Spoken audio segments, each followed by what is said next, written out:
Welcome back friend. इन्वेस्टोलॉजी के इस brand new video में आप सबका स्वागत है। मेरा नाम है निशिकांत और आप देख रहे हैं इन्वेस्टोलॉजी। यहाँ पर होती है इन्वेस्टमेंट की बात मेरे साथ। तो दोस्तों, इससे पहले की वीडियो में हमने ये देखा था कि म्यूचुअल फंड क्या होता है, म्यूचुअल फंड के कितने टाइप्स होते हैं और एसआईपी क्या होती है। और इससे पहले की वीडियो में हमने ये भी देखा है कि किस तरह हम 1,000 रुपये का मिनिमम इन्वेस्टमेंट करके अपने फ्यूचर के लिए 1 करोड़ का कॉर्पस क्रिएट करके हमारे फ्यूचर को हम सिक्योर कर सकते हैं। तो अभी तक आपने अगर हमारे उस वीडियो को देखा नहीं है तो आप हमारे चैनल की प्लेलिस्ट में जाकर वो वीडियो देख सकते हैं। और अगर आप हमारे हमारे हमारे यूट्यूब चैनल इन्वेस्टोलॉजी पर नए हैं तो आप इसी तरह के इंफॉर्मेटिव वीडियोस देखने के लिए आप हमारे एजुकेशनल यूट्यूब चैनल इन्वेस्टोलॉजी को सब्सक्राइब कर सकते हैं। तो चलिए आज की वीडियो को शुरुआत करते हैं। आज की वीडियो का हमारा टॉपिक है कि लार्ज कैप, मिड कैप और स्मॉल कैप स्टॉक क्या होते हैं और इसमें हम कैसे इन्वेस्टमेंट करके हम रिटर्न जनरेट कर सकते हैं। और साथ ही आज के इस वीडियो में हम देखेंगे कि लार्ज कैप, मिड कैप और स्मॉल कैप स्टॉक की बेसिक डिटेल। तो चलिए इस वीडियो को शुरुआत करते हैं। तो दोस्तों, इंडियन शेयर बाजार में टोटल दो स्टॉक एक्सचेंज लिस्टेड है। उनमें से एक है नेशनल स्टॉक एक्सचेंज और दूसरा है बॉम्बे स्टॉक एक्सचेंज।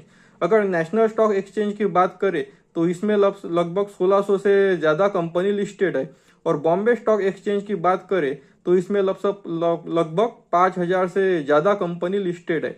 अक्सर हम इंडिया में लार्ज कैप, मिड कैप और स्मॉल कैप कंपनी के बारे में तो सुनते ही है, लेकिन कभी कहा जाता है कि लार्ज कैप कंपनी में इन्वेस्ट करना बेस्ट है तो कभी कहा जाता है कि अच्छा रिटर्न्स पाने के लिए मिड कैप या स्मॉल कैप कंपनी में इन्वेस्ट करना चाहिए।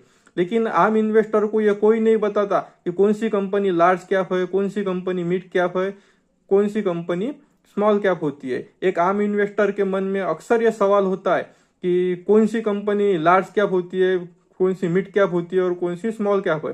तो आइए आज की इस वीडियो में हम जानेंगे कि कौन सी company large cap, mid cap और स्मॉल कैप होती है और इसमें इन्वेस्टमेंट करके हम कैसा रिटर्न्स पा सकते हैं और इसमें कितना रिस्क होता है। तो चलिए दोस्तों वीडियो को शुरुआत करते हैं।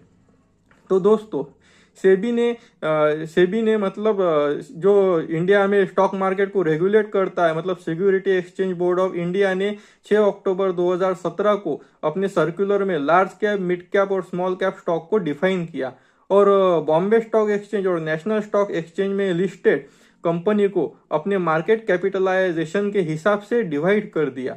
ये रूल बना दिया कि टॉप 1 से लेके टॉप 100 तक सबसे बड़ी मार्केट कैपिटलाइजेशन के हिसाब से जो कंपनीज होगी उन कंपनी को लार्ज कैप कहा जाएगा।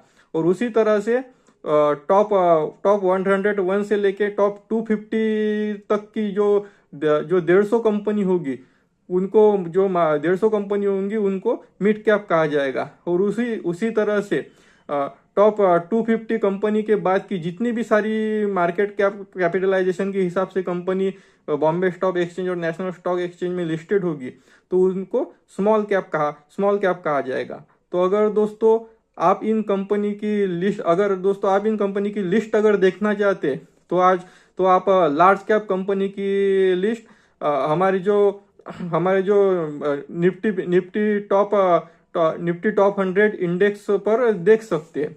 अगर आपको लार्ज कैप कंपनी की पूरी लिस्ट देखनी है तो आप जो इंटरनेट पर निफ्टी टॉप 100 इंडेक्स की जो वेबसाइट है उसमें जाके आप लार्ज कैप कंपनी की लिस्ट देख सकते हैं। उसी तरह से अगर आपको मिड कैप कंपनी की पूरी लिस्ट देखनी है तो आप मिड कैप कंपनी के स्टॉक की list Nifty mid cap 150 index पर आप मिड कैप कंपनी की लिस्ट देख सकते हैं।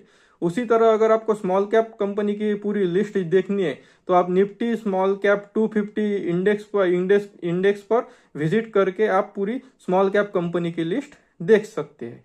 दोस्तों, शेयर मार्केट में लिस्टेड कंपनी को उनके मार्केट कैप के हिसाब से सेबी ने डिवाइड कर दिया है। जिन कंपनी का तो आइए जानते हैं कि कौन सी कंपनी को लार्ज कैप कहते हैं, कौन सी कंपनी को मिड कैप कहते हैं और कौन सी कंपनी को स्मॉल कैप कहते हैं। तो दोस्तों, जिन कंपनी का मार्केट कैपिटलाइजेशन 20,000 करोड़ से ऊपर होता है वो सब कंपनी लार्ज कैप कंपनी होती है और ये कंपनी वेल इस्टेब्लिश होती है। और अगर शेयर मार्केट में क्रैश आता है तो या गिरावट होती है तो उस समय ये कंपनी इन कंपनियों में ज्यादा गिरावट नहीं होती। इसीलिए इसीलिए इन कंपनी को मिड कैप और स्मॉल कैप कंपनी के मुकाबले कम रिस्की माना जाता है। लेकिन साथ ही इन कंपनी में रिटर्न देने की जो कैपेसिटी होती है वो भी काफी कम होती है, क्योंकि ये कंपनी ऑलरेडी ग्रो हो चुकी होती है। और दोस्तों इसके बाद आती है मिड कैप कंपनी, जिन कंपनी का मार्केट कैप अलोकेशन 5,000 करोड़ से 20,000 करोड़ के बीच होता है वो सब मिड कैप कंपनीज होती है। यह कंपनी अपने ग्रोथ फेज में होती है और यह कंपनी आगे जाकर लार्ज कैप कंपनी बन जाती है। इसीलिए लार्ज कैप के मुकाबले इन कंपनी में रिटर्न देने की जो कैपेसिटी भी होती है वो सबसे ज्यादा होती है। लेकिन इसी के साथ लार्ज कैप के मुकाबले ये कंपनी थोड़ी रिस्की भी होती है। इसीलिए जब मार्केट में गिरावट होती है तो लार्ज कैप के मुकाबले ये कंपनी थोड़ा ज्यादा गिरती है। और इसके साथ दोस्तों अब हम जानते हैं कि स्मॉल कैप कंपनीज क्या होती है। जिन कंपनी का मार्केट कैप अलोकेशन 5,000 करोड़ से कम होता है वो सब कंपनी स्मॉल कैप कंपनी होती है।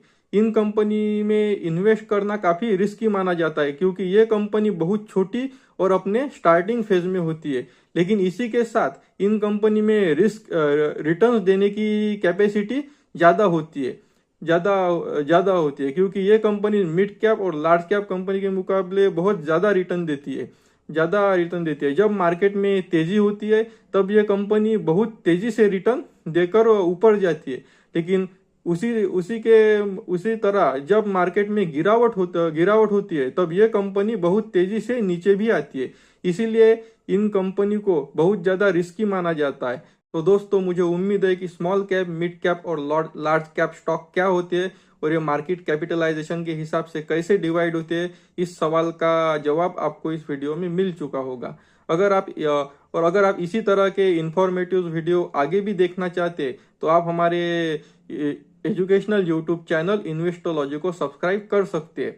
और अगर आपका इस वीडियो से रिलेटेड कोई क्वेश्चन है तो आप हमारे चैनल के कमेंट बॉक्स में कमेंट कर सकते हैं। तो दोस्तों मैं आगे भी इसी तरह की इंफॉर्मेटिव वीडियो आपके लिए लाता रहूंगा। इस वीडियो में फिलहाल इतना ही, मुझे दीजिए इजाजत, तब तक के लिए जय हिंद, जय भारत।